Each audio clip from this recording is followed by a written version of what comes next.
Eh bien, bonsoir. Bonsoir à toutes et à tous qui êtes avec nous ce soir. Donc, je suis Estelle Braque. Je suis chef économiste, consultante, advisor et formatrice. Et un de mes dadas, si je puis dire, étant d'essayer de réduire l'espace, le gap entre les acteurs du domaine bancaire et financier et les PME. Je me suis rendu compte au fil des années de mon parcours professionnel qu'en fait, on avait des acteurs de chaque côté qui étaient ou qui avaient des croyances et des convictions sur l'autre partie, l'autre bord, et que finalement, entre les deux passait un fleuve impétueux,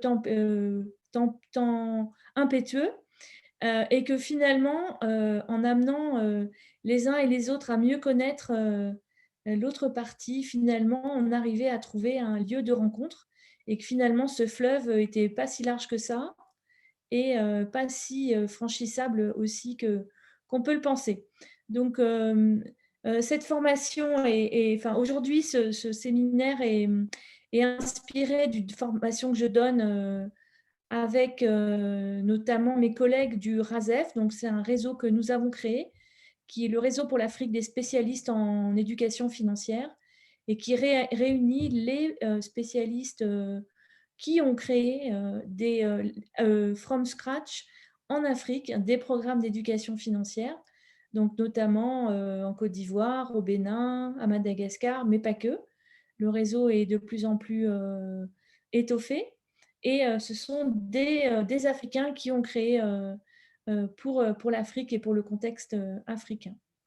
Donc voilà, sans plus attendre, je vous propose d'entamer le vif du sujet.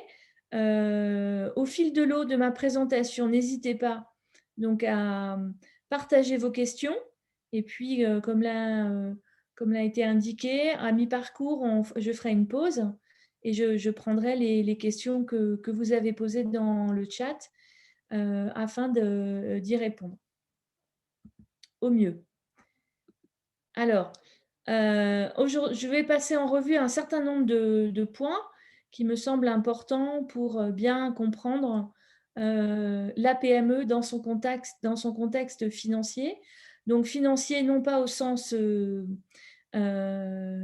état financier, qui est plutôt de l'ordre du comptable, de l'expert comptable. Et là, vous avez pas mal d'entités qui accompagnent les PME pour gérer toute la partie financière. Je pense notamment au centre de gestion agréé, mais pas que. Mais en fait, aujourd'hui, je vais essayer de vous instiller des éléments qui sont un peu entre les lignes. Donc, c'est plutôt de l'implicite. C'est pas, on ne l'apprend pas dans les livres. C'est des trucs ou des mieux connaître. Hein, c'est des bonnes pratiques et la meilleure connaissance du contexte des PME pour eh bien, avoir la meilleure réaction, la meilleure préparation possible.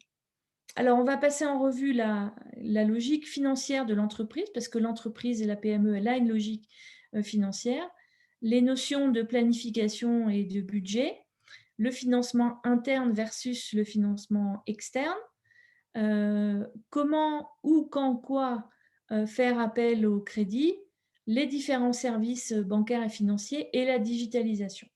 Donc, vous voyez, il y a quand même pas mal de sujets. Nous n'allons pas passer toute la soirée ensemble. Donc, je vais passer en revue ces différents éléments, encore une fois, à chaque fois, en vous instillant des bonnes pratiques et des éléments qui peuvent faire la différence, je l'espère, si vous êtes PME pour eh bien gérer votre entreprise et de ce point de vue-là et avoir les bonnes connaissances et savoir comment faire pour comment vous préparer au mieux quand vous avez besoin d'un crédit. Alors, dans les grandes étapes du cycle de vie d'une entreprise, eh bien, il est nécessaire de prendre un certain nombre de décisions stratégiques. Et dans ces décisions stratégiques, bien sûr, il y a les décisions financières. C'est les décisions les plus importantes parce qu'elles engagent le court terme, le moyen terme et le long terme de l'entreprise. L'entreprise, elle a une logique financière, puisqu'il s'agit bien évidemment de produire, de vendre et de réaliser un bénéfice. Donc, produire ou bien distribuer, enfin une logique de production ou distribution, que ce soit un bien ou un service. Et puis, les éléments extrêmement importants pour ce faire, il y a la question du soutien à cette production qui est l'investissement et la trésorerie. Donc, c'est en quelque sorte l'essence du moteur.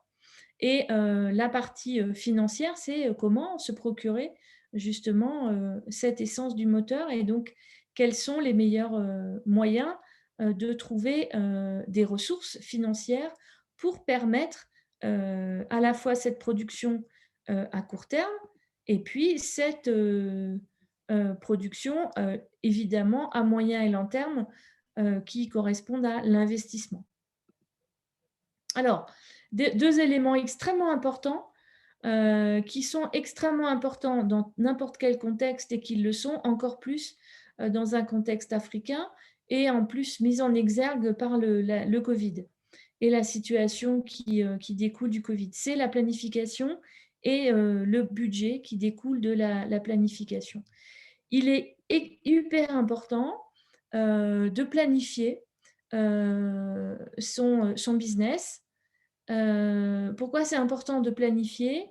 Parce que ça permet d'observer ce qui a déjà été fait, de voir dans quelle mesure ce qui a déjà été fait peut être amélioré dans les process, et donc de se préparer aussi à affronter les problèmes qui peuvent subvenir.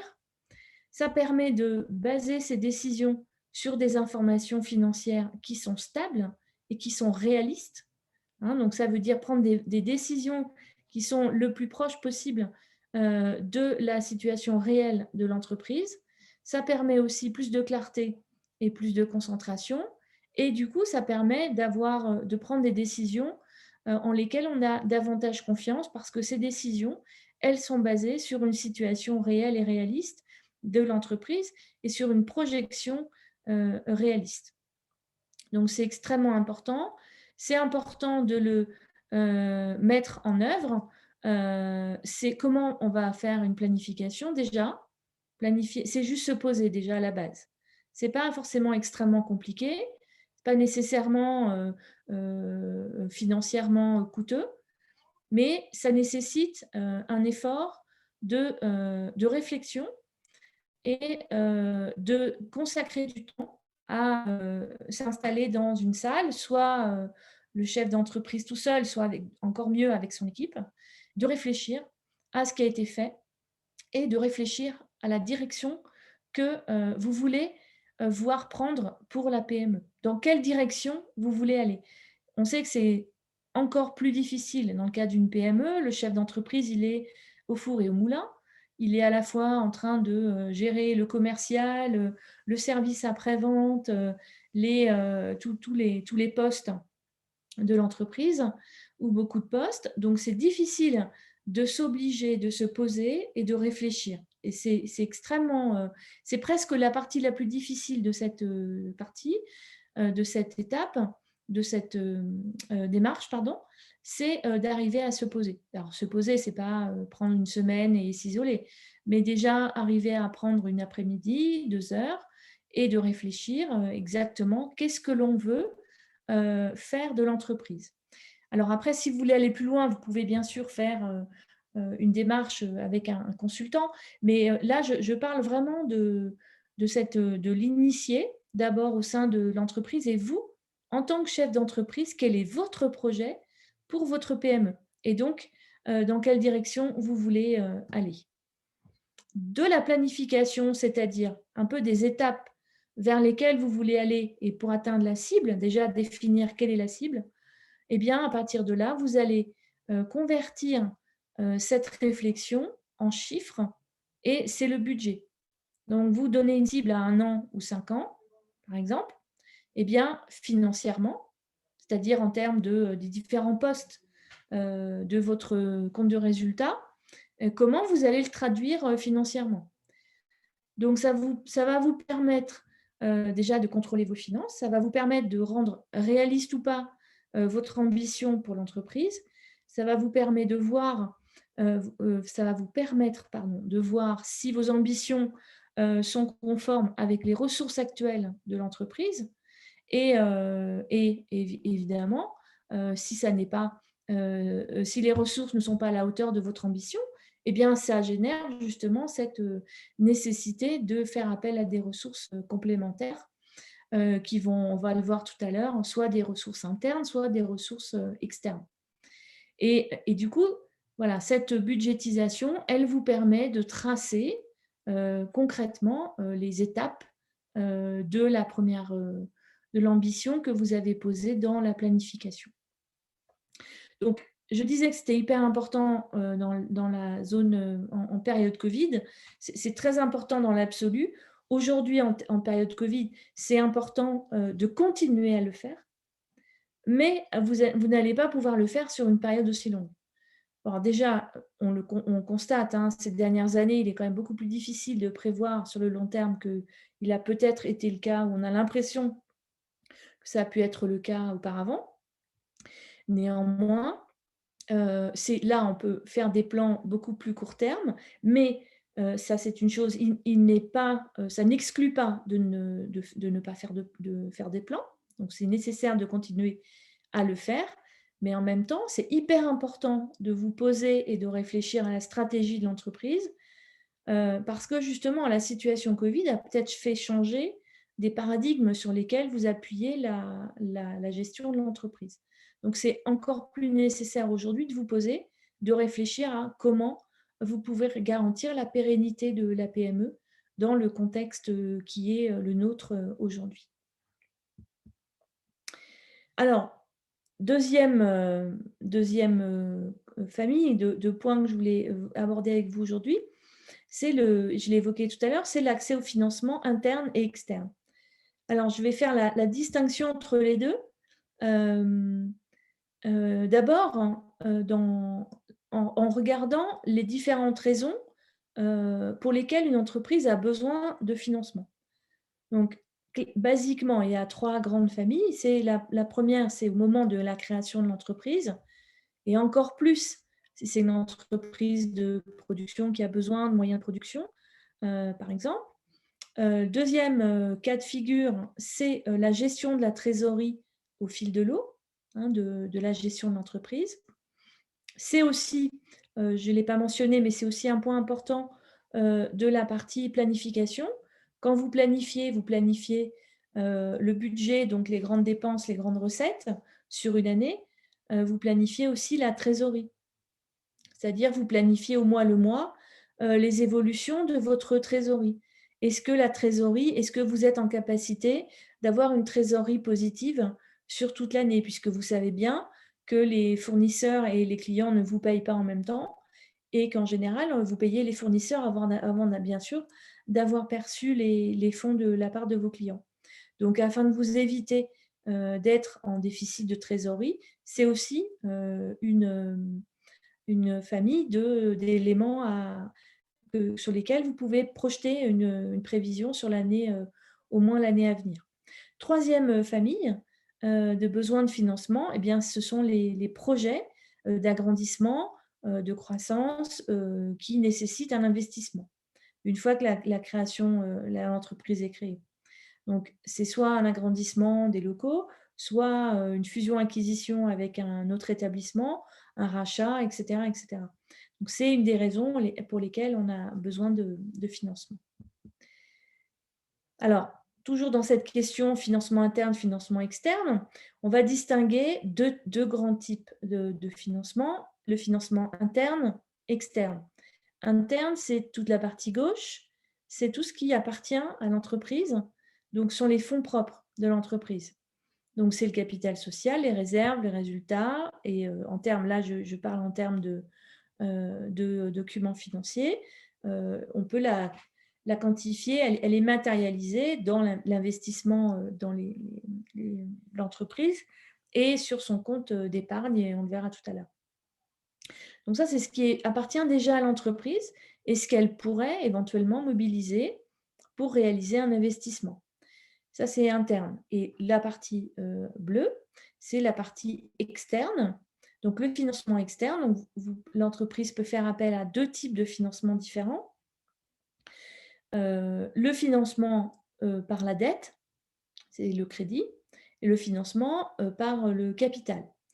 Donc, par la dette, c'est le crédit, crédit bancaire, microcrédit, financement participatif, les obligations pour les entreprises d'une certaine taille. Et puis tout ce qui est investissement en capital, c'est tout ce qui est business angels, capital risque, et pour les grandes entreprises qui ont accès au marché financier, l'appel public à l'épargne. Et puis entre les deux, vous avez, enfin c'est pas entre les deux, une combinaison des deux s'appelle le financement mezzanine. Donc en tant que les PME sont principalement concernées par le crédit bancaire, le microcrédit, et pour les PME qui sont dans la tech, elles peuvent avoir accès, et on sait à quel point c'est encore compliqué aujourd'hui, à du financement en capital. Alors, je distingue rapidement Business Angels, Capital Risk. En fonction de la, en fonction de la maturité de l'entreprise, vous avez des investisseurs différents qui peuvent ou des financiers différents. Et la distinction principale entre ces différents financiers, c'est le risque, le niveau de risque et donc le niveau de rentabilité attendu. Sachant que dans la finance, il y a toujours ce couple rentabilité et risque qui sont très liés. Si le risque est important, on attend une rentabilité importante. Et inversement, si on vous propose, vous, un jour, là je vous ouvre une parenthèse, un placement financier avec très haut rendement, très peu de risques, c'est très très louche. Donc les deux sont forcément liés.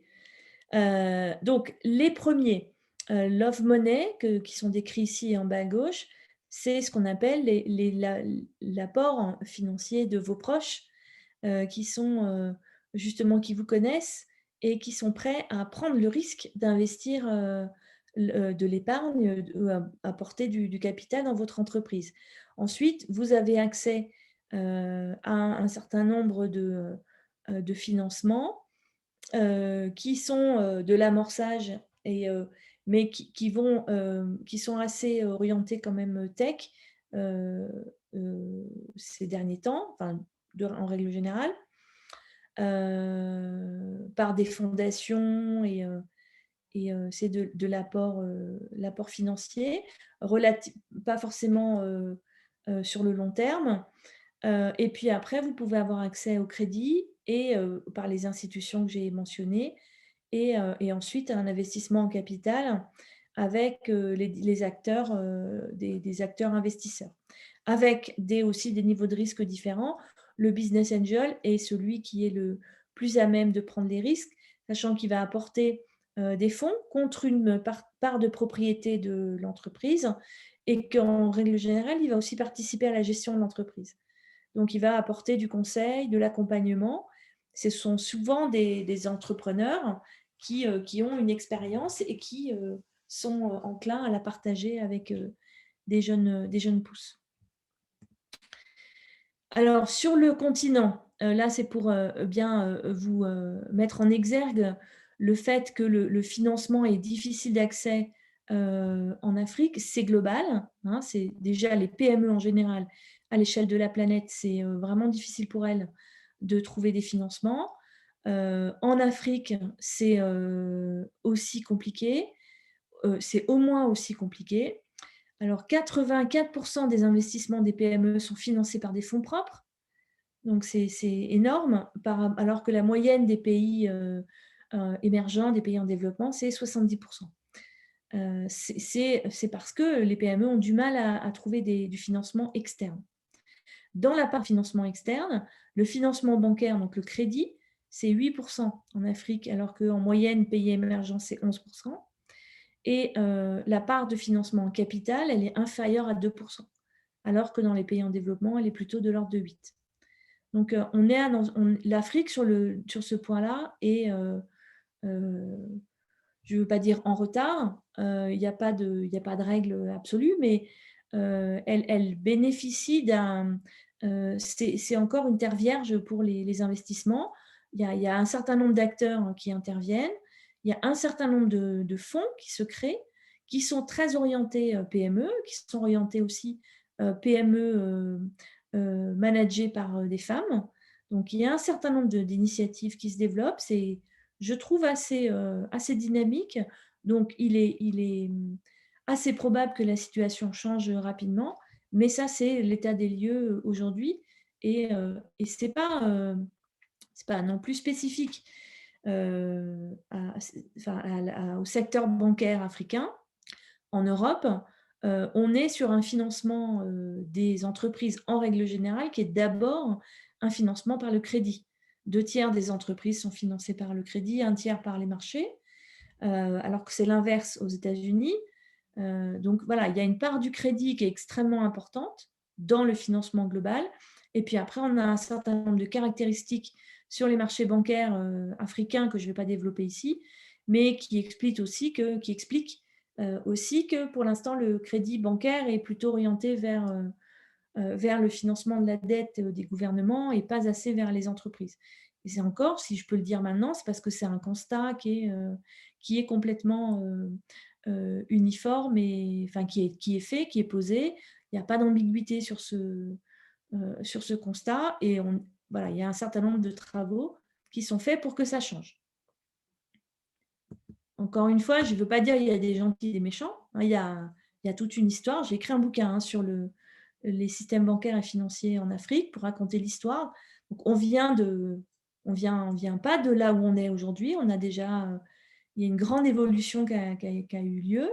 Mais voilà, c'est un work in progress. Voilà, donc il y a un arbitrage à faire entre les différentes sources de financement parce que chacune a un coût différent. Les fonds propres, les fonds qui appartiennent à l'entreprise. Chaque année, par exemple, l'entreprise met de côté les bénéfices qui ont été réalisés l'année précédente. Et ben, ces fonds propres, ils sont accessibles, ils sont gratuits pour l'entreprise. Le crédit, c'est emprunté à une date T, à un certain taux d'intérêt, et il faut rembourser tous les mois. Donc, ça a un coût, bien sûr. Et puis, l'apport en capital, c'est un échange de propriété de l'entreprise, de parts de capital contre un apport de fonds par des investisseurs. Les investisseurs, veulent faire fructifier leur investissement.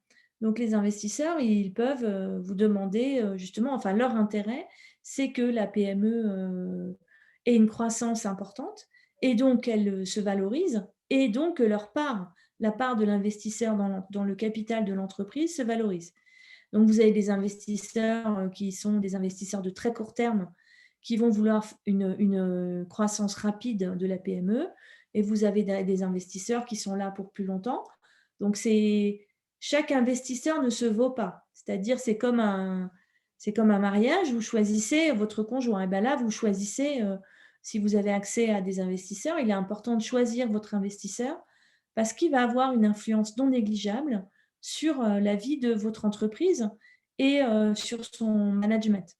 Et n'oubliez pas que la valeur de la PME, c'est son management, c'est son fondateur, sa fondatrice, son équipe. L'argent, l'argent a besoin d'une PME pour fructifier. L'argent a besoin d'une entreprise pour fructifier. La valeur, c'est l'entreprise qui l'a. Ce n'est pas que l'apport financier. Donc voilà, c'est important de faire un arbitrage entre ces différentes sources de financement quand vous pouvez avoir accès. Alors, dans ces sources de financement, on va parler du crédit. Je vais passer le crédit et puis on va garder les questions s'il y a des questions après le crédit. Alors, le crédit. On a plusieurs institutions qui fournissent du crédit. On a les SFD, enfin la microfinance. On a les banques traditionnelles. Et puis, entre les deux, un espace qui se développe, que l'on appelle la mésofinance, qui est promue par un certain nombre d'établissements qui veulent justement adresser les PME qui ont déjà une taille intéressante. Alors là, c'est un point qui est extrêmement important. À chaque fois que je travaille avec des PME, comment dire? La position des PME ou la compréhension des PME de la réaction du banquier, c'est que le banquier leur doit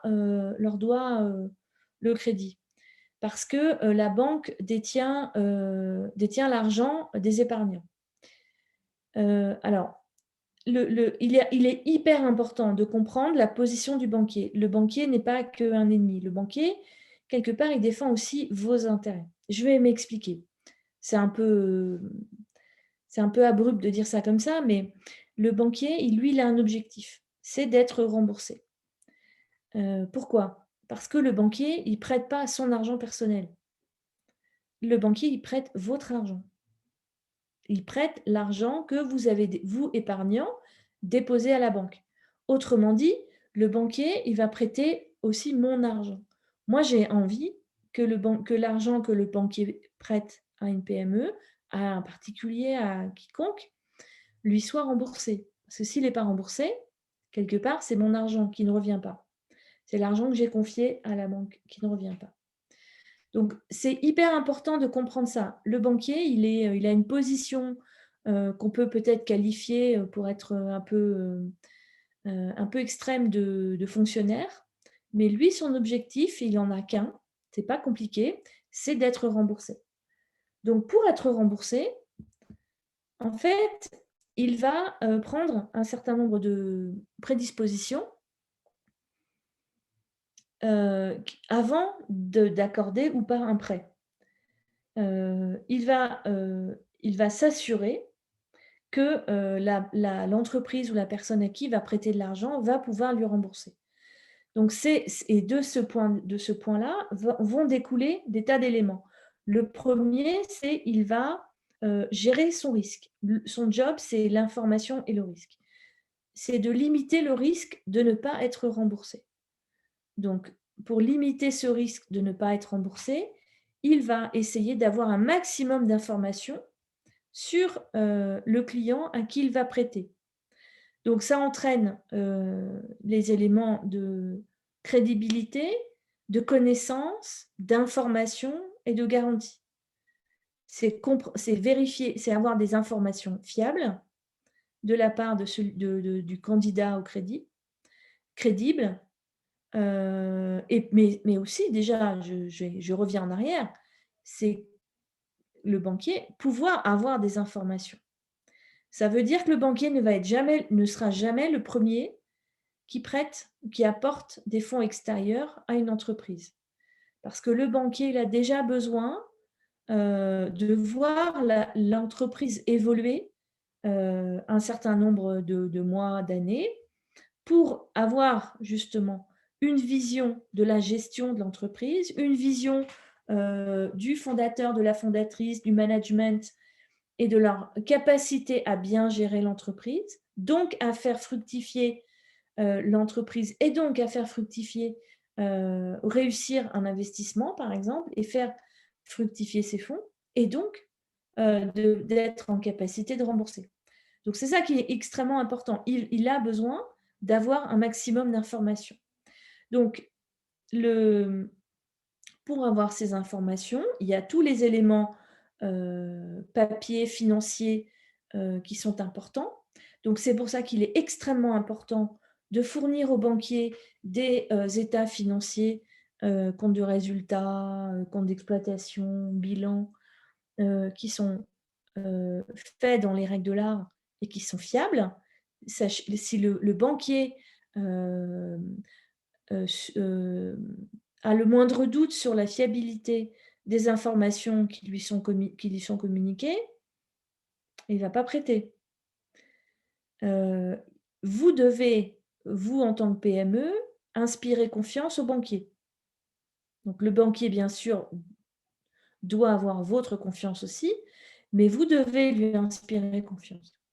Donc, il y a la confiance et la poignée de main, bien sûr, la capacité à bien gérer la PME qui transparaît de vous et puis pour, se garantir, la banque va, faire appel à des garanties. Alors là, c'est un autre sujet qui est extrêmement prégnant aussi dans la région, qui est le fait que les banquiers, demandent aux PME des garanties qui sont parfois, équivalentes, à 1 fois et demie, voire 2 fois le montant du prêt. Que si vous avez du foncier, par exemple, qui vaut, à 1 fois et demie le prêt, c'est presque plus intéressant de vendre le foncier, que de demander, le prêt. Donc il est important de donner des informations sur le projet aussi, lui-même qui a besoin d'un financement, et de donner aussi en fonction, de l'apport, personnel, en complément, pardon, de la demande de crédit, de compléter avec, un apport personnel. Hem, il est important dans, la connaissance, hem, alors où est la limite entre copinage et confiance? Heu, bon, c'est un sujet, que je ne vais pas aborder là. Il est important néanmoins que le banquier vous connaisse. Il est 2 choses, qu'il vous connaisse en amont, i pour vous connaître, pour nouer une relation humaine et pour, justement alimenter cette relation de confiance et de partager avec lui, le maximum d'informations fiables que vous êtes en mesure de lui donner. Ça, c'est la première chose. La deuxième chose, on a évoqué tout à l'heure, la question de la trésorerie. C'est aussi extrêmement important d'anticiper avec votre banquier la possibilité d'avoir un la possibilité et le coût éventuel d'un découvert, d'une ligne de crédit, au cas où, votre trésorerie soit à un moment donné de l'année en négatif. N'allez pas négocier avec le banquier le jour où vous êtes déjà en négatif, parce que là, vous êtes en position de faiblesse. Faites-le bien en amont et négociez avec lui ou elle d'ailleurs, voilà, à négocier. Et de toute façon, le taux que vous pourriez, négocier bien en amont ne sera pas le même que celui que vous aurez, si vous allez le voir alors que le trou de trésorerie est déjà constaté. Donc voilà un peu, ces éléments, de contexte. Là, je vous ai donné quelques éléments des difficultés qui sont rencontrées par les banquiers, dans le crédit aux PME dans la sous-région. Vous regarderez, vous verrez vous pouvez constater par vous-même qu'il y a un certain nombre de points qui sont, directement, du ressort des PME. Le premier en étant la faible qualité de l'information concernant les PME. C'est un sujet universel. Il n'est pas nécessaire de battre sa coupe c'est quelque chose qui est universel et qui est tout à fait entendable. La PME, c'est petite et moyenne entreprise, ça peut être TPME. Il est assez rare qu'un expert comptable crée sa PME pour faire de la production, de jus de fruits. L'expert comptable, il va créer son cabinet d'expert comptable. Ce que je veux dire par là, c'est que, il est difficile d'être à la fois un féru des chiffres et passionné de jus de fruits, pour mon exemple. Donc, il est tout à fait entendable que le patron de PME ne soit pas, hyper à l'aise avec la partie financière et avec les chiffres. Mais il y a des entités qui sont là pour vous accompagner. Hein, donc il est hyper important, quand vous, de traiter ce point avec une grande, avec rigueur et c'est pas quelque chose la compta, les factures c'est pas quelque chose qu'il faut, mettre sous le tapis. C'est quelque chose qui est important parce qu'à un moment donné, ça va vraiment faire la différence. Donc si vous, c'est quelque chose qui vous est complètement imperméable, faites-le faire. Hein, il y a plein d'entités qui peuvent le faire. Voilà, donc c'est l'information, donc c'est tous les états financiers et c'est la gestion et la gouvernance aussi des PME. Donc ça, c'est aussi extrêmement important. Et c'est dans la partie financière la distinction claire et nette entre les ressources personnelles du chef d'entreprise et les ressources de la PME. Une fois que vous avez investi vos fonds personnels dans l'entreprise, ils deviennent les fonds propres de l'entreprise et il y a un mur de Chine entre les deux. Ces fonds ne vous appartiennent plus. Ils appartiennent à l'entreprise vous appartient. Mais il y a une distinction très claire et très nette en matière de trésorerie entre les deux. Donc voilà, il y a un certain nombre de règles qu'il est important de respecter. Et encore une fois, l'objectif final de ma part, ce n'est pas un jugement ou quoi que ce soit, c'est bien de faciliter une lecture claire et nette de la PME pour le banquier. Parce qu'encore une fois, vous avez l'expertise de la PME puisque vous vivez la PME, vous connaissez son marché, vous la connaissez par cœur, vous vivez, vous dormez avec votre entreprise. On parle d'éducation financière, c'est de la vulgarisation de la PME. Donc, c'est arriver à partager, là en l'occurrence avec le banquier, un maximum d'informations qui lui permettent d'avoir une bonne vision de la PME. Donc là, on parle de transparence. Et c'est hyper important. Après, sur la partie basse, il y a tout un ensemble d'éléments de contexte qui ne sont pas liés directement aux PME, qui ne sont pas de la responsabilité des PME, qui sont, moi, je ne trouve pas, enfin, sur certains arguments, je trouve ça un peu fallacieux, mais en tout cas, qui ne sont pas du ressort des PME. Donc, les PME ne sont pas responsables de tous les maux en la matière, loin de là. Il y a une partie sur laquelle elles peuvent avoir une influence, et c'est évidemment sur ces points-là qu'il faut se focaliser. Et puis après, il y a des tas de sujets qui sont liés à l'environnement juridique, judiciaire, à la capacité de refinancement des banques pour les prêts PME. Et pour ce faire, il y a un certain nombre d'initiatives qui ont été mises en place par les autorités et il est bon de les connaître, notamment les fonds de garantie des prêts aux PME, c'est-à-dire qu'il y a des fonds aussi qui vont, justement, on parlait des garanties tout à l'heure, qui vont apporter une partie des garanties aux banques directement pour financer les PME. Donc, pour soulager les PME qui ont moins de garanties à apporter. Alors, une note d'espoir, les banques commencent tout juste dans la sous-région à comprendre les besoins particuliers et les aspirations des PME. Il y a un certain nombre comme je le disais, les banques qui s'intéressent à la mésofinance. Elles commencent aussi à s'organiser, à organiser leur process interne pour pouvoir traiter les PME, à intégrer dans leur panorama des services bancaires et financiers des services spécifiques pour les PME, des PAC PME. Et puis, donc justement, elles adaptent leur process pour arriver à surmonter les obstacles et ne pas voir les PME que comme un segment de clientèle qui est trop risqué pour financer, mais qui peut être intéressant à financer. Il n'en demeure pas moins que financer les PME, ça coûte plus cher que de financer des grosses entreprises. Et donc, les taux des crédits aux PME sont encore assez élevés dans la sous-région et donc peuvent bien évidemment obérer la capacité des PME à emprunter, puisque ces taux doivent être supérieurs au taux de rendement interne des projets. Et c'est avec des taux supérieurs à 10%, ça veut dire que les projets doivent être extrêmement rentables. Voilà pour cette première partie. Et donc, si vous avez des questions. Alors, en effet, on a quelques questions qui me sont parvenues. Est-ce que tu m'entends bien, Estelle? Oui, très bien.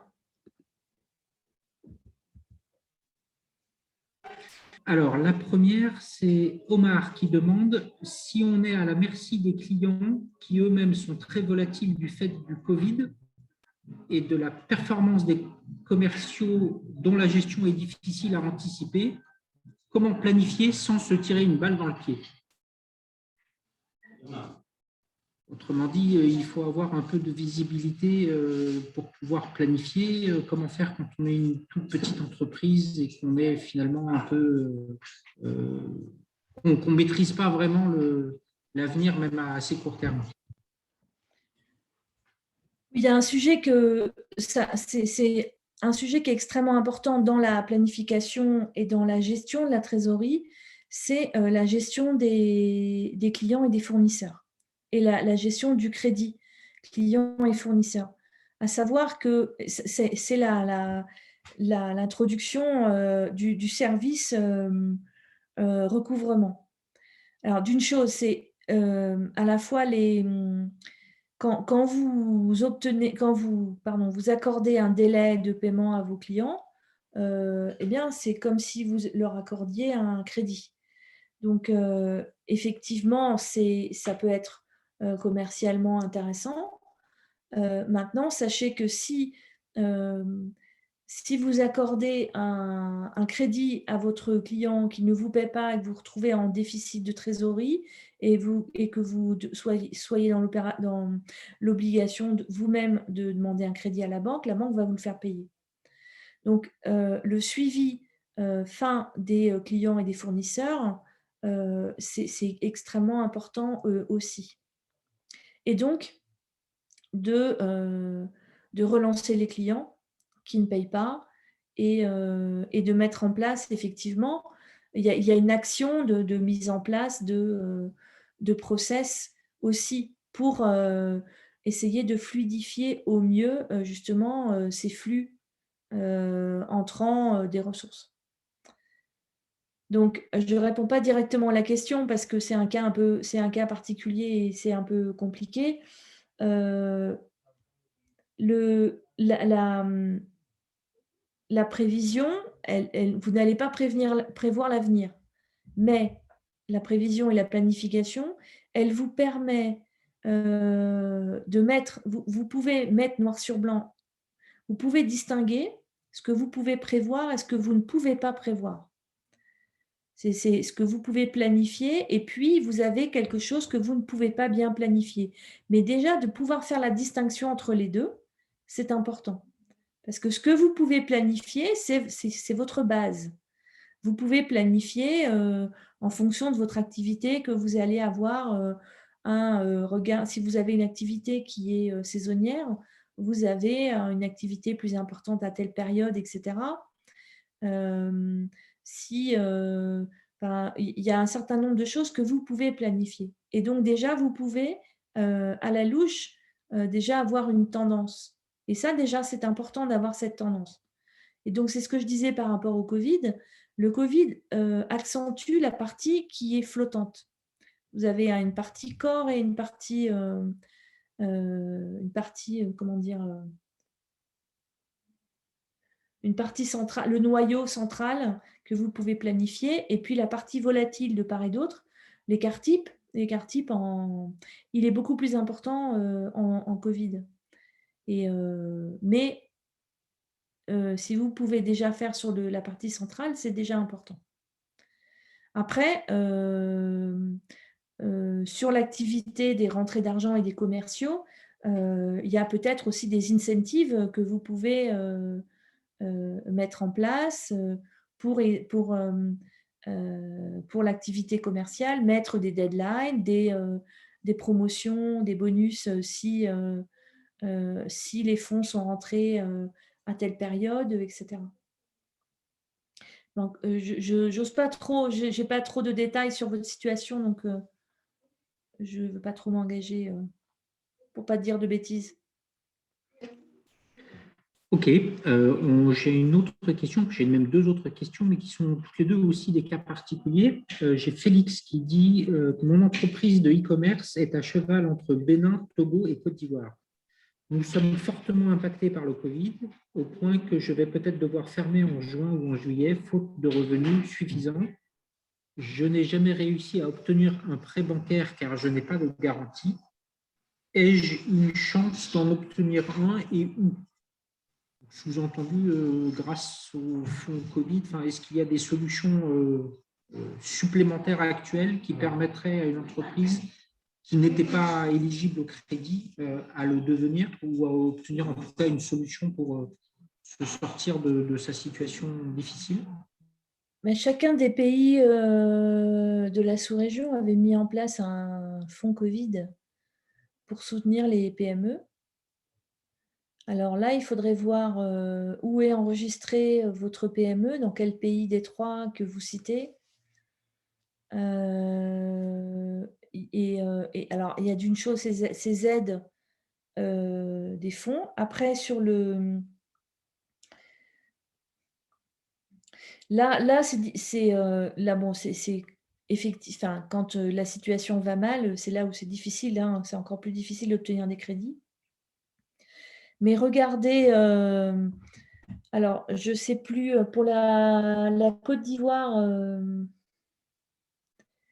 il y a une... J'ai pas là, j'ai pas sous les yeux. Comme je partage mon écran, je l'ai pas. Mais il y a dans chacun des pays en fait hein, un fonds de soutien aux PME. Donc le fonds de soutien aux PME, vous avez un certain nombre de démarches à faire et notamment de lui transmettre des informations financières.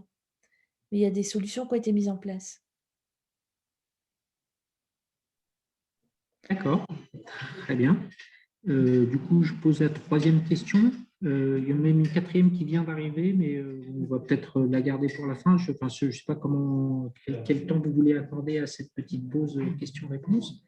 Mais la troisième question est donc Ahmed Fall qui dit: nous sommes au Sénégal. Où trouver des business angels ou des fonds d'amorçage intéressés par le marché ouest-africain et prêts à prendre des risques? Sous-entendu, donnez-nous des noms, quoi. Bonne question. Ça dépend déjà, ça va dépendre du secteur dans lequel vous opérez. Les business angels, les fonds d'amorçage, ils sont aujourd'hui très présents, enfin plus présents en Afrique du Sud et en Afrique de l'Est, anglophone. On essaie justement de promouvoir ces business angels. Je vais être un peu provocatrice. On a tendance à regarder beaucoup des investisseurs qui seraient en Europe. Moi, à titre personnel, je pense qu'il y a des tas de gens qui vivent sur le continent africain, des Africains qui ont de l'argent et qui auraient les moyens de soutenir, d'investir dans des startups africaines. Donc, le business angel, pour dire les choses comme ça, je dirais le business angel, ça peut être quelqu'un de votre entourage que vous connaissez et qui a réussi. Et ça peut être quelqu'un voilà, qu'il faut convaincre d'investir dans votre entreprise. Alors après, regardez, pour répondre plus à la question, plus en complément, regardez du côté, les business angels et les fonds regardent beaucoup les startups qui sont incubées dans les incubateurs, les Jocolabs, etc. Donc, regardez de ce côté-là aussi. Pourquoi? Parce qu'en fait, les fonds n'investissent pas directement dans les startups comme ça. Les investisseurs ont mis en place un peu partout, hein, il y en a quand même beaucoup maintenant sur le continent, des incubateurs, des accélérateurs qui ont vocation à être en fait une antichambre de préparation, de professionnalisation, soit parce qu'ils ont des entrepreneurs qui ont une idée et on va développer cette idée et on va créer la boîte et la démarrer, soit des idées qui sont déjà prêtes et que l'on va accélérer, d'où le terme accélérateur. Et en fait, ce sont des antichambres en fait, de préparation pour les investisseurs. Autre piste, troisième piste que je vous soumets, tous les concours. Là, vous avez plein de concours de start-up. Bon, moi, je suis mentor, je vais citer SeedStar, mais vous en avez pas mal hein, qui, en fait, proposent. Donc, c'est toujours très orienté tech. Donc, vous avez la FinTech, donc les services financiers, la RegTech, donc régulation, l'assurance InsurTech. Vous avez aussi maintenant l'AgriTech, donc les solutions tech qui s'intéressent à améliorer le business de l'agriculture, des agriculteurs, des paysans, et pas que. Voilà. Et puis tout ce qui est éclairage, énergie, etc., etc. Donc voilà quelques pistes. Après, j'ai pas. Sachez aussi que les investisseurs, les fonds, reçoivent énormément de dossiers et énormément de pitch deck. Et en général, ils en retiennent, il y en a 1% qui retiennent leur attention. Donc, c'est pas. Je ne vous mentirai pas en disant que c'est un chemin de croix. Hein. C'est pas facile. Mais je suis de nature optimiste. Moi, je trouve que ça bouge. Je trouve que c'est mieux. Et encore une fois, il y a quelque chose qui est très important, et je reviens à la première chose que j'ai dite. Ce qui est en train de se passer, c'est compliqué pour les Européens. Il y a des Européens qui connaissent l'Afrique, mais ils sont très minoritaires. Pour un investisseur européen, l'Afrique reste un espace qu'ils ne comprennent pas très bien, qu'ils ne connaissent pas. Donc, on en revient à la question du risque. Ils ont du mal à mesurer le risque. Il y a quelques acteurs qui sont présents. Et encore une fois, il y a une nouvelle, une classe d'investisseurs qui doit émerger, qui va émerger, j'en suis sûre. Ce sont des Africains, soit issus de la diaspora, soit qui sont revenus, soit des gens qui ont fait fortune. On entend quand même pas mal de cas, d'exemples. Et je pense que c'est aussi vers eux qu'il faut aller voir.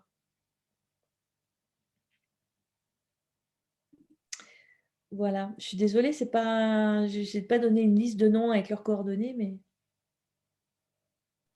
D'accord, non, mais c'était assez pratique comme réponse. Vous voulez reprendre la suite ou il y a encore une dernière question, on la garde pour la fin ou pas? C'est une question qui porte sur un thème qu'on a abordé ou… Oui, c'est sur les prêts apparemment. Oui, ben on peut la prendre maintenant. Alors, c'est Jean qui dit il existe de nombreux mécanismes et entités pour garantir les prêts des PME en Afrique. Pourquoi les banques ne les intègrent-ils pas dans leurs offres? Les fonds de garantie et les structures de garantie des prêts accordés aux PME, en fait, ne sont pas dans les offres des banques. C'est les banques qui bénéficient de ces garanties. Donc, pour le client, quand je mentionnais tout à l'heure un prêt pour une PME qui a besoin d'être garanti par la banque à 150%, le fonds de garantie va apporter, je donne un chiffre complètement au hasard, j'ai aucune idée, le fonds de garantie va apporter 70% de la garantie à la banque et la PME n'aura que 70% à apporter. Donc, ça ne se traduit pas par un service financier qui est stricto sensu et en ces termes fourni à la PME. Ça permet à la banque de fournir des prêts aux PME. Mais c'est un mécanisme qui est adossé à la banque. De la même façon, là, j'ai parlé du fonds de garantie, merci de le rappeler, aux PME.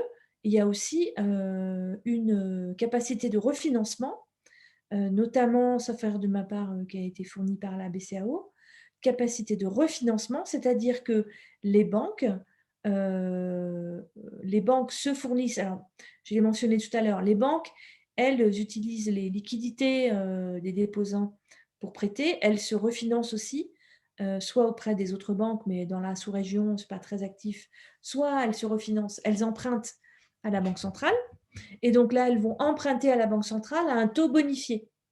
Donc ça va leur permettre d'avoir de la ressource pas chère, relativement pas chère, et donc de pouvoir prêter.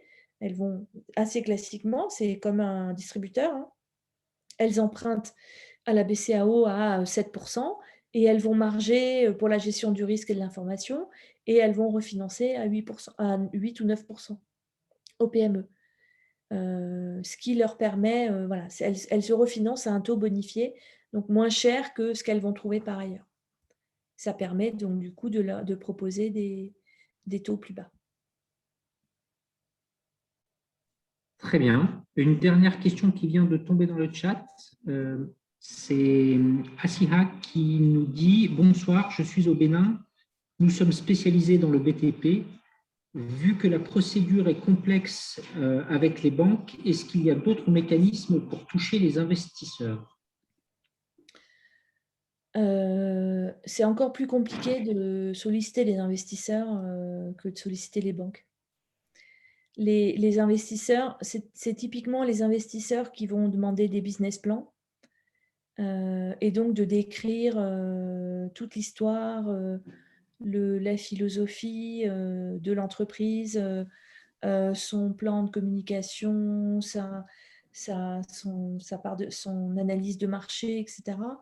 Et maintenant, les banques se sont inspirées de ces business plans pour leur demander aux clients. Mais en fait, c'est encore plus compliqué de faire appel à des investisseurs que de faire appel à des banques. Bon, je pense que ce n'était pas la réponse qui était espérée, mais Ouais, je suis désolée. la réponse. Très bien. On va s'arrêter là pour les questions momentanément. On vous rend la main pour le fil de votre atelier. Merci. Donc voilà, après j'ai conscience, hein, le crédit, le financement est un vrai sujet. C'est un vrai pain point, hein. Mais encore une fois, il y a beaucoup de travaux sur le sujet pour essayer de faire avancer les choses. Je voulais aussi aborder avec vous les différents services bancaires et financiers qui sont développés pour les PME, pour les entreprises. Donc, il y a bien sûr des services spécifiques pour les particuliers, mais également pour les entreprises parce qu'elles ont des besoins spécifiques, notamment tous les moyens de paiement, les moyens d'encaissement, les moyens de règlement des clients, des fournisseurs, pardon, et les moyens de règlement des salariés. Et puis, avec justement les innovations technologiques l'on rencontre ces dernières années, eh bien, une évolution de ces moyens de paiement. Vous avez des solutions qui vous permettent de payer vos salariés sur leur wallet mobile, des réconciliations entre les règlements, les factures, les fournisseurs, etc., etc. Donc, il y a un certain nombre de moyens qui se développent et donc un certain nombre de moyens de paiement. Et donc, on est en train de passer du cash, du chèque, pour certains pays, il était encore un peu de chèque, vers aussi du paiement mobile, du virement, bien sûr, dans certains cas, de la carte, et puis d'un certain nombre de solutions spécifiques qui sont développées pour les entreprises. Donc, dans leur gestion avec leur clientèle, en particulier au travers de l'ordinateur, du mobile, du terminal de paiement pour les paiements cartes ou les paiements QR code. Et donc, on a vraiment cette évolution avec une grande diversité dans la sous-région, puisque la Côte d'Ivoire réunit à elle toute seule les 2/3 des paiements électroniques, mais ça bouge également dans les autres pays de la sous-région. C'est extrêmement important, parce que là, justement, dans le cas Covid, on se rend compte que des solutions de paiement à distance, ne serait-ce que pour les entreprises qui ont transformé leur activité, qui ont continué à faire du commerce et non pas à ne plus pouvoir recevoir les clients, mais à livrer, eh bien, ça peut être quand même très pratique d'avoir un moyen de paiement électronique qui évite au livreur de gérer le règlement et de lui faire porter le risque. Autre service bancaire, pour les entreprises que je vous encourage à considérer, c'est l'épargne. Pour toutes les raisons qu'on a vues précédemment, ça n'arrive pas ici par hasard. L'épargne de l'entreprise, elle vous permet de gérer la trésorerie, d'une part. Elle permet donc de gérer bien sûr le quotidien, et elle permet aussi de créer et c'est encore plus prégnant dans la sous-région, c'est encore plus important, de créer cette épargne, cette réserve, cette capacité de financement que vous pourrez réinvestir plus tard. Autre service, l'assurance. C'est aussi également important de souscrire des contrats d'assurance pour protéger les biens de l'entreprise, protéger bien évidemment les salariés, et au-delà ou pas, mais vous avez dans les pays un certain nombre d'assurances obligatoires sur la santé des salariés, mais il est important aussi d'assurer le lieu de production, le stock. Dans certains cas, si vous êtes des entreprises de distribution, par exemple, on va vous demander d'assurer le stock, d'assurer les produits jusqu'à la porte du client. Et donc, c'est important. L'assurance, c'est une forme d'épargne aussi, hein, c'est une solution d'épargne collective. Et vous cotisez régulièrement, et le jour où vous avez un pépin, eh bien, vous pouvez bénéficier d'un apport financier. Bien évidemment, l'assureur, comme le banquier, n'est pas a priori l'ami de tout le monde, et il est là aussi extrêmement important de regarder le détail des lignes, des contrats que vous pouvez souscrire avec les assureurs. Donc voilà un peu le package type de ce qu'on peut trouver dans les services financiers. Donc les différents types de comptes, avec maintenant un accès via votre ordinateur à vos comptes bancaires de l'entreprise, également une dématérialisation des relevés de compte dans certains cas à laquelle vous pouvez souscrire, et puis un certain nombre de produits comme on vient de le voir. Et puis, dernier point que je voulais mettre en exergue, c'est pas la palissade, mais la question de la digitalisation, elle est extrêmement importante aussi pour la PME dans un contexte Covid. Ça permet à la fois, dans la relation avec le client, de vendre à distance et de continuer à faire du chiffre d'affaires. Ça permet aussi d'améliorer les processus internes. On parlait au début de la planification. Une bonne informatisation, elle permet aussi d'avoir les données pour faire la planification et le budget. Vous avez des solutions de plus en plus nombreuses pour digitaliser la PME.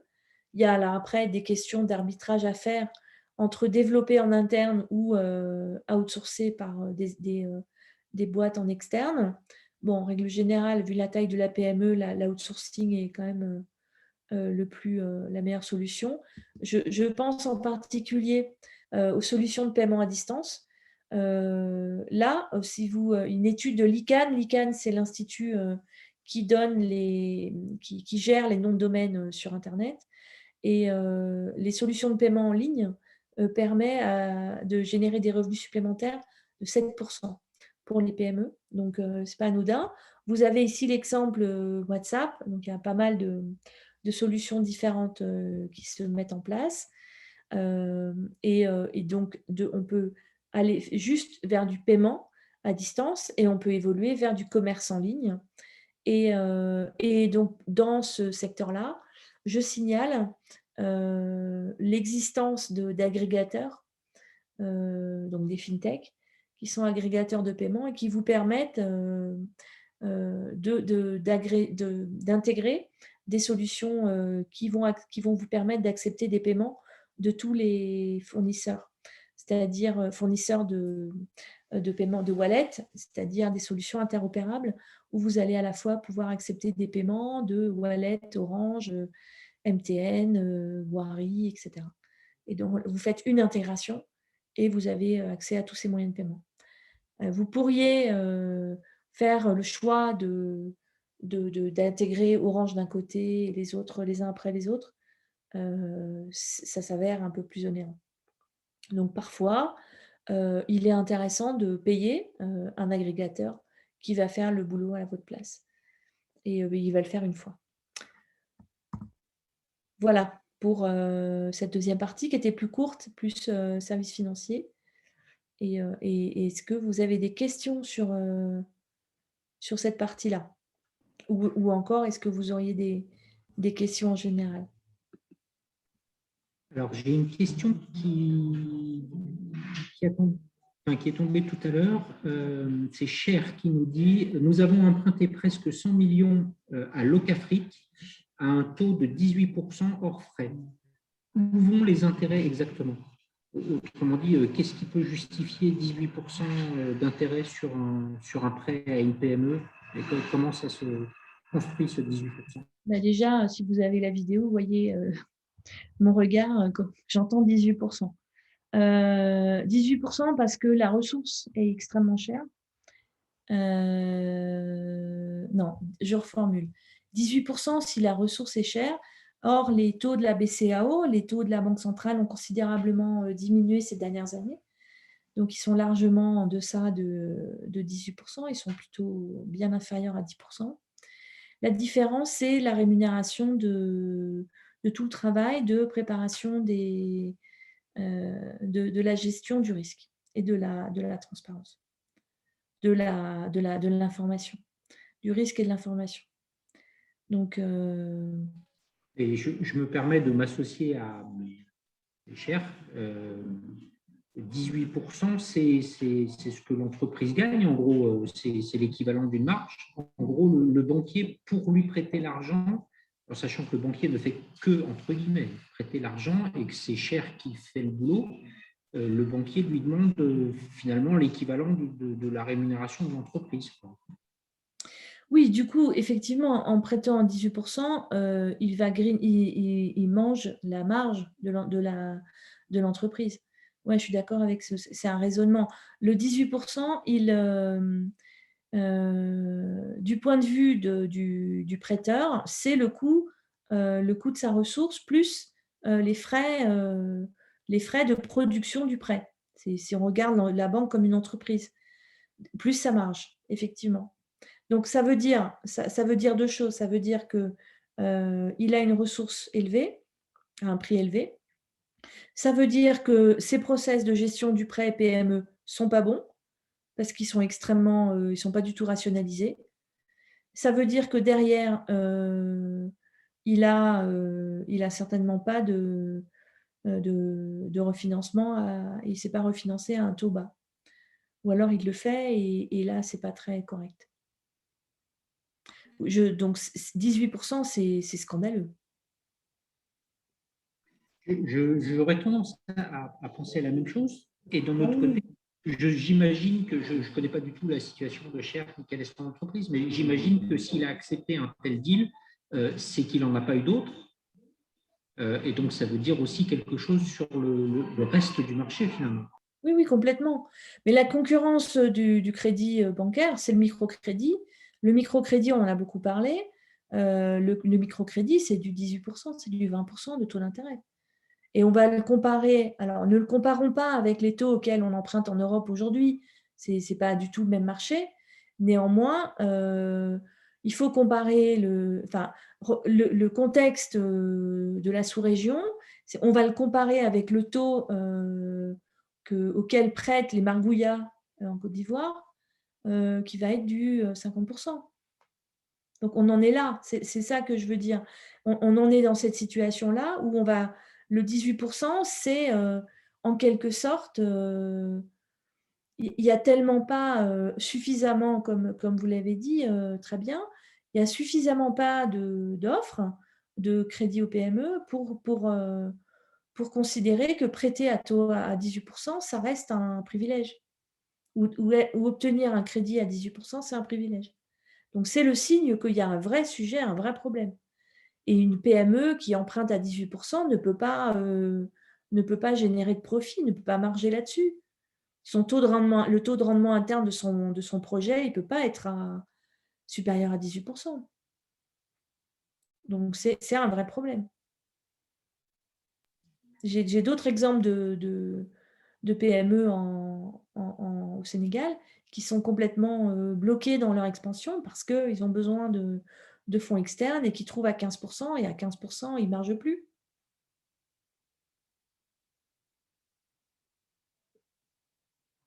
Alors, il faut regarder, il y a un certain nombre d'entités, de banques qui sont prêtes à prêter aux PME. 18%, ouais, c'est… Là, cher, c'était Locafrique. Il a donné un nom. Donc, Locafrique, Ouais. ce n'est pas exactement une banque, il me semble. C'est je ne sais pas exactement quelle est la C'est une définition. société de financement. Ouais, quelque chose comme ça. Ouais. Ça va être un peu un mi-chemin entre une banque et… Regardez, enfin, je sais pas, il a précisé dans quel pays il était. Il y a des banques, hein, il y a des banques, enfin, il y a des banques qui sont… Il y a des initiatives pour les PME. Il y a, par exemple, je voudrais que j'en donne plusieurs pour ne pas faire la pub. Il y a Cofina. Après, il y a Et des banques justement, il me qui… semble que, je ne suis pas complètement sûr de mon coup, mais il me semble que Cofina a le même statut que Locafrique. Ils sont dans la même cour. Et donc, ils ont peut-être les mêmes taux. Oui, ouais, c'est un établissement de crédit. Ils se présentent comme des… Ouais, pour accompagner les PME.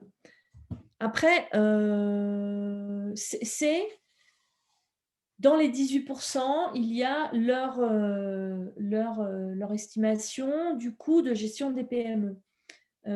C'est-à-dire la PME, il faut avoir un suivi particulier.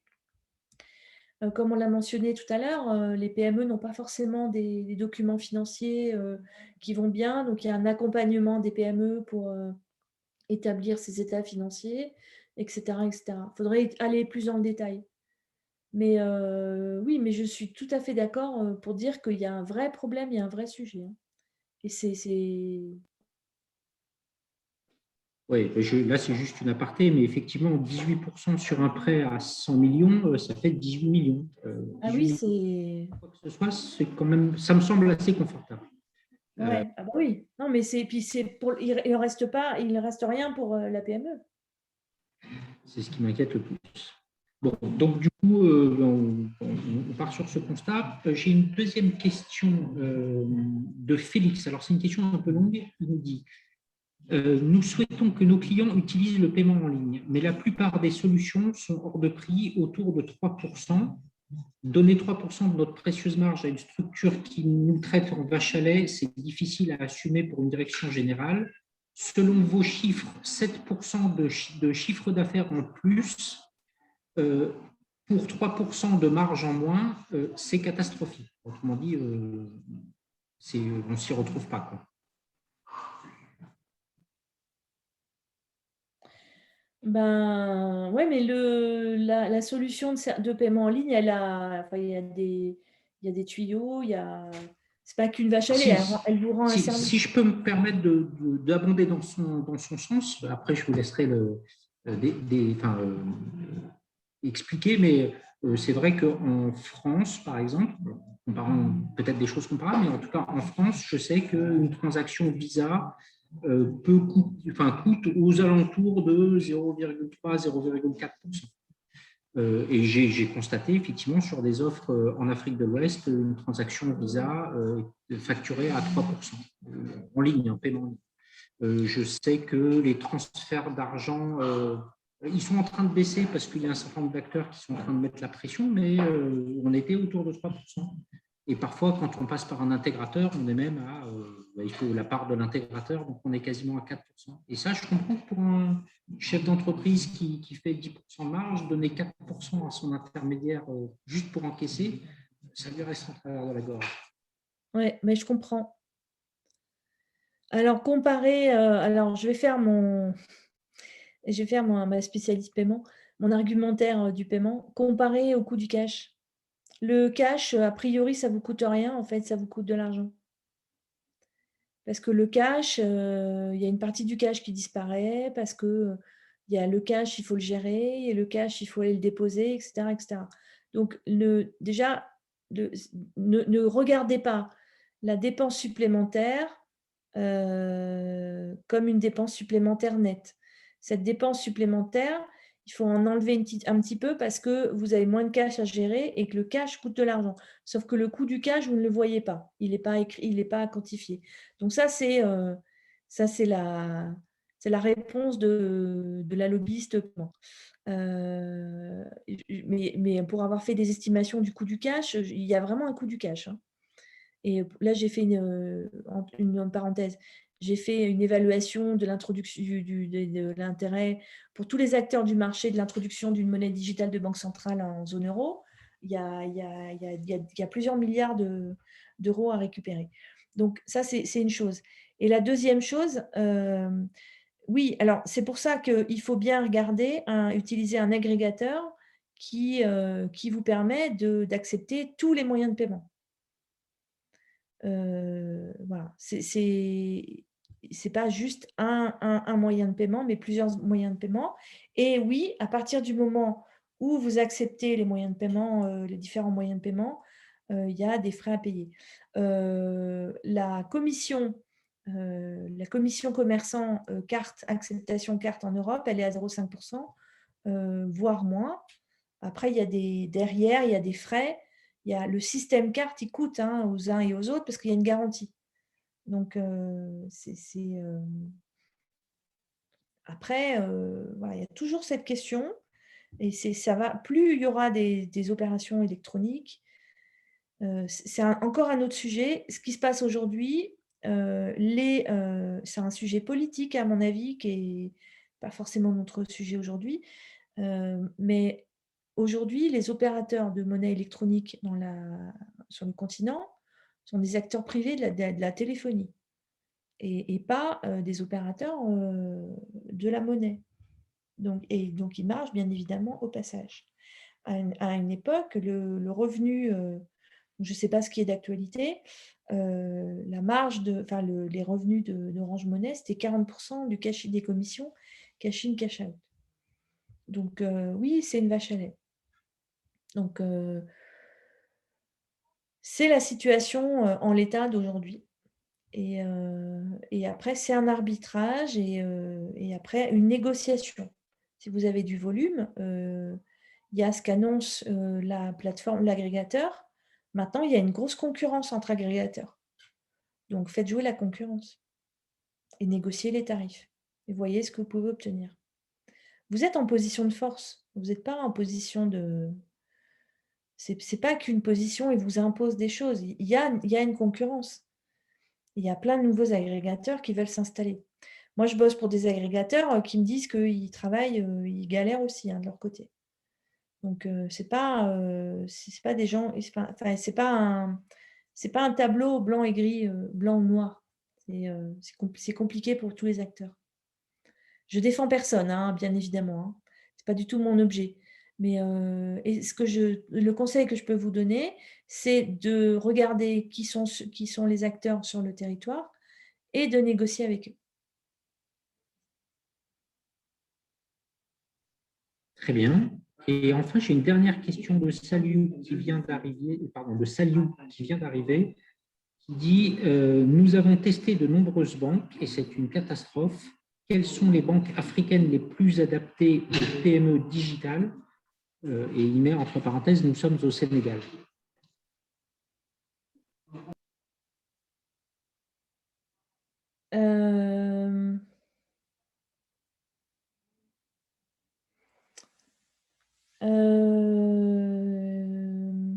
Bonne question. Ah, ils veulent du concret, les chefs d'entreprise. Ouais, ils ont bien raison. Je ne suis pas très forte sur le Sénégal, sur les banques digitales. Moi, je pense que, compte tenu de l'audience qui est un peu panafricaine, c'est surtout Afrique de l'Ouest francophone, on serait intéressé par des réponses même en dehors du Sénégal. Ben, vous avez les banques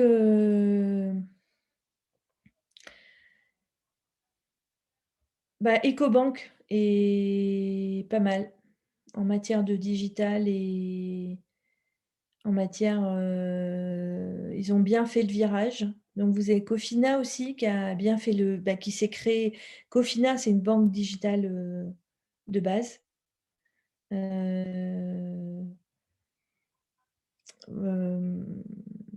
Voilà, faites jouer aussi le bouche à oreille, mais il y a des banques. Alors après, c'est la question de la banque pour les PME. Il y a un certain nombre de. Ça dépend si c'est pour bancariser vos comptes et ou J'imagine bien que pour pour des faire un PME, oui. partenariat avec eux. Parce que pour connaître un petit peu le marché, le grand public, les clients d'EcoBank, parce que donnons des noms, hein, on n'est pas là pour faire de la politique, on est là pour les chefs d'entreprise. Statistiquement, les clients d'EcoBank ont tendance à plutôt pas être très satisfaits de leur banquier. Hein. Ah, En tout cas, moi, les échos que j'ai, c'est qu'il y a deux, trois catastrophes internationales qui sont, je vais les donner, hein, parce que moi, on me le dit et vraiment, j'ai eu des échos nombreux et cohérents.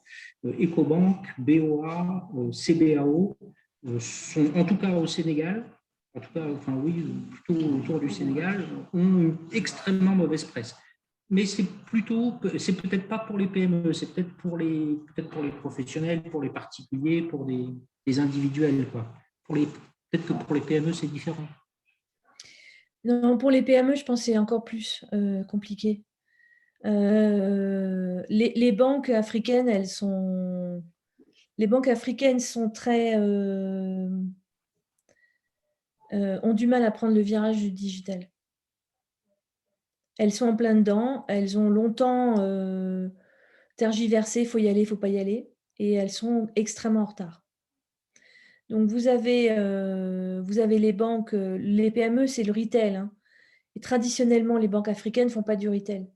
Elles font du corporate et elles font des grands comptes et quand elles ont eu bancarisé 20% de la population, des entreprises et de la population aisée, ils sont arrêtés là. Donc vous avez tout ce qui est les banques panafricaines et les banques marocaines. Regardez du côté des marocaines. Et malheureusement, je crois que CBO, c'est marocain, justement. C'est Atlantique. Il c'en est une n'y a autre. pas de, il n'y a pas il n'y a pas encore. C'est compliqué de recommander un établissement parce qu'il n'y a pas encore de véritable acteur digital que l'on pourrait positionner entre les wallets mobiles et les banques traditionnelles. Ils n'ont pas encore émergé. Et les solutions qui sortent, ça peut être juste un compte piloté sur le mobile et encore. Il y a pas en fait, pour le moment.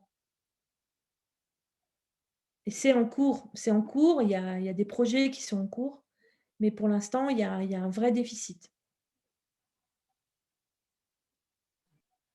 Très bien. En tout cas, merci pour cette réponse sincère. C'est la dernière question reçue. Et donc, je propose de mettre un point, peut-être pas final, mais au moins un point virgule à cette présentation, quitte à ce qu'il y ait la poursuite des échanges en ligne sur LinkedIn ou ailleurs. Avec grand plaisir. En tout cas, Estelle, merci beaucoup. Je vous laisse le mot de la fin. Ben, merci pour cette possibilité d'échange. J'espère que ces éléments, même si je n'ai pas apporté des réponses très concrètes et surtout tous les points, j'espère que ça vous a aidé à un peu mieux voir ce qui se passe de l'autre côté du fleuve. Et c'est une étape, une pierre à l'édifice. Il y en a encore beaucoup d'autres. Et voilà, j'espère qu'on va continuer à travailler ensemble pour faire que les choses s'améliorent pour les PME. Très bien. Merci encore, Estelle, pour votre temps et pour la générosité d'avoir bien voulu partager votre expérience avec les chefs d'entreprise africains. Et à très vite en ligne. À très bientôt. Bonne soirée. Au revoir. Au revoir.